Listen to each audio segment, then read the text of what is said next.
അജി, സ്വാഭാവികമായിട്ടും പോളിംഗ് ശതമാനം ഉയർന്നത് ഭരണവിരുദ്ധ വികാരമാണെന്നാണ് രാഷ്ട്രീയ നേതാക്കളൊക്കെ ഇതുവരെയുള്ള ചരിത്രം പരിശോധിക്കുമ്പോൾ രാഷ്ട്രീയ നിരീക്ഷകരൊക്കെയും വ്യക്തമാക്കുന്നത്. പക്ഷേ ഭരണവിരുദ്ധ വികാരം ഇവിടെ ഇല്ല എന്നുള്ളതാണ് നമ്മോട് പ്രതികരിച്ച BJP-യുടെയും അതോടൊപ്പം തന്നെ NDA-യുടെ മുന്നണികളും ആ ഘട്ടത്തിൽ തന്നെ, അതായത് ബീഹാറിൽ ഞാൻ ഏകദേശം ഒരു 10 ദിവസക്കാലത്തോളം അവിടെ ഉണ്ടായിരുന്നപ്പോൾ പറഞ്ഞത് യാതൊരു ഭരണവിരുദ്ധ വികാരവും അവിടെ ഇല്ല എന്നുള്ളതാണ്. പ്രത്യേകിച്ച് ഈ ജനകീയ പ്രഖ്യാപനങ്ങളിൽ ജനം ആകൃഷ്ടരായിട്ടുണ്ട്, അത് വോട്ടായി മാറുമെന്നുള്ള പ്രതീക്ഷയാണ് ആദ്യഘട്ടത്തിലും രണ്ടാമത്തെ ഘട്ടത്തിലും ജനങ്ങൾ നമ്മോട്, അതായത് അവിടുത്തെ നേതാക്കളൊക്കെ നമ്മോട് പങ്കുവച്ചത്. അതെന്തായാലും ആ ഒരു വലിയ പ്രതീക്ഷ ഇപ്പോൾ NDA-ക്ക് നൽകുന്നുണ്ട്. അതിനനുസരിച്ചുള്ള ഒരു പ്രഖ്യാപനമാണ് ഇപ്പോൾ വന്നിരിക്കുന്ന എക്സിറ്റ് പോൾ ഫലങ്ങളൊക്കെയും സൂചിപ്പിക്കുന്നത്. പക്ഷേ ഏറ്റവും പ്രധാനപ്പെട്ട ഒരു കാര്യം എന്ന് പറയുന്നത് അവിടെ വലിയ രീതിയിലുള്ള പ്രതിസന്ധികളും പ്രശ്നങ്ങളുണ്ട്. പ്രത്യേകിച്ച് നേരത്തെ N. പ്രശാന്ത് സൂചിപ്പിച്ച പോലെ തന്നെ NDA മുന്നണിയിൽ വലിയ ഒരു കോളിളക്കമുണ്ട്. പ്രത്യേകിച്ച് JDU-ന്റെ ഏറ്റവും പരമോന്നതനായിട്ടുള്ള ഇപ്പോഴത്തെ നിലവിലെ മുഖ്യമന്ത്രി നിതീഷ് കുമാറിനെ മുഖ്യമന്ത്രി ആക്കില്ല എന്നുള്ള ഒരു പ്രഖ്യാപനം.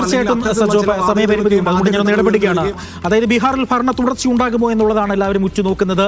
എക്സിറ്റ് പോൾ ഫലങ്ങളെല്ലാം തന്നെ NDA-ക്ക് അനുകൂലമാണ് പറയുന്നത്. അതേസമയം പോളിംഗ് ശതമാനം ഉയരുന്നത് വലിയ തരത്തിലൊരു ആത്മവിശ്വാസവും ഒപ്പം തന്നെ സംഘടിപ്പും കൂട്ടുന്നുണ്ട് മുന്നണികളെ സംബന്ധിച്ചിടത്തോളം.